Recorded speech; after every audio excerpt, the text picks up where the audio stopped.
Hello বন্ধুরা, আশা করি তোমরা সবাই ভালো আছো। আর এখন বাজে সকাল 10টা। তো সকাল সকাল চান করে চলে এসেছি, কারণ আজকে নীল ব্রত, আর সেই জন্য মন্দিরে যাওয়ার জন্য রেডি হব। এখানে দেখো ডালা সাজিয়ে নিয়েছি, আর অনেকটা ফলও আনা হয়েছে, কারণ বাড়িতে একটু অনুষ্ঠান আছে। তো অনুষ্ঠানটা, এই যে লাঠিটা দেখছো, এটা কিন্তু আসল অনুষ্ঠান। এটাকে বলে, এটা দেখাবো পরে।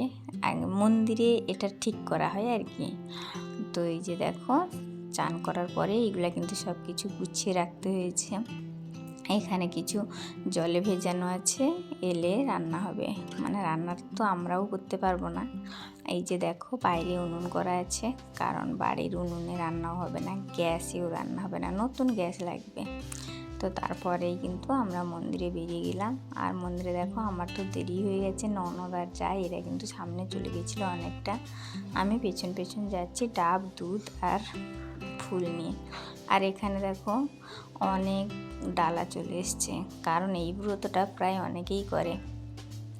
তো আমাদের তো আবার বাড়ি ফিরে রান্না করতে হবে, সেই জন্য সবাইকে একটু বলে তাড়াতাড়ি আমাদের ডালাটা ছাড়িয়েও নিয়েছি, একটু ছেড়েও দিয়েছে সবাই। তার কারণ সবাই জানেও, কারণ বাবার ভক্তরা বাবা আমাদের বাড়িতে যাবে না। তারপরে দেখো আমরা চলে এলাম মন্দিরে। মানতটা কি বলতো, এই যে দেখো, এই যে লাঠিটা, এই যে পতাকা মতন বাঁধা আছে কাপড়টা, তো এটাকে আলম বলে আর কি।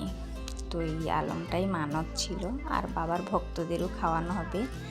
তো দেখো, তারপরে কিন্তু আমরা মন্দিরে ঢুকে গেলাম। আর মন্দিরে যা নিয়ম আছে, যে ভাগনা আর ননদ সব বসে গেছেন একদম ঠাকুরমশাইয়ের কাছে। তারপরে দেখো প্রচুর ধোঁয়া হয়ে গেছিল, কারণ ধূপধুনো তো জলে মন্দিরে, বুঝতেই পারছো। আর আমিও সেই ফাঁকে কিছু ধূপ জ্বালিয়ে নিয়েছি। ধূপ জ্বালিয়ে আমি বাবার কাছে প্রণাম করে নিলাম, তারপরে বাইরে চলে এলাম। আর বাইরেও একটু ঠাকুরের কাছে ধূপ দিয়ে ভাগনাকে নিয়ে চলে এলাম, প্রণাম করব। ভাগনাকে নিয়ে দেখো প্রণামও করে নিলাম। তারপরে এই যে দেখো, এরা তিনজন কিন্তু বাইরে ঘুরছে। আর তোমাদের যে বলছিলাম খাওয়ানোর কথা, তো এই যে দেখো বাবার ভক্তরা এখানে আছে, ওনাদেরকেই খাওয়ানো হবে। তারপরে দেখো ভাগনাকে আবার ডেকে এনে, এই যে এটা মানত ছিল যে সেইটা নিয়ে নাকি মন্দিরের চারপাশে 3বার ঘুরতে হবে। সেই জন্য ভাগনাকে দেখো কাঁধে দিয়ে দেওয়া হয়েছে, আর সে কিন্তু খুব আনন্দ, মন্দিরের চারপাশে ঘুরবে। আবার তার দিদিরা তো বা সঙ্গে আছে, মানে বুঝতেই পারছো। তো দিয়ে ঘুরছিল। আর বাচ্চা মানে তোমরা ভাও দেখি সে কতবার আর ঘুরতে পারে, তার উপরে আবার খালি পা। তো একবার ঘুরেছে আনন্দে, আর দ্বিতীয়বারে ঘুরেছে একটু কষ্ট, একটু না অনেকটাই কষ্ট হতো। তৃতীয়বারে তো আর ঘুরতেই যায়নি, একদম আর ঘুরলো না। শেষে আবার আমার ননদ, মানে তার মা, তো তাকে কোলে নিয়ে আর একবার ঘুরে নিয়ে চলে এলেন পুকুর পাড়ে। কারণ এই যে আলমটা, এটাকে নাকি পুকুর পাড়ে পুঁতে দিয়ে যাওয়া হবে। যখন বাবার ভক্তরা আমাদের বাড়ি যাবেন, তখন সেটাকে নিয়ে যাবেন। তো তারপরে আমরা তো বাড়ি চলে এলাম।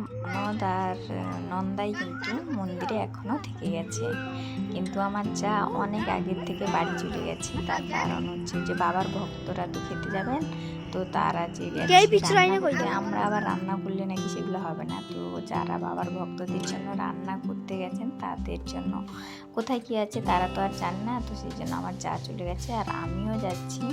আমি গিয়ে আমাকেও তো বাড়ির রান্নাটা করতে হবে, আর তারপরে কিন্তু আমি বাড়ি গিয়ে কাপড় চেঞ্জ করে রান্না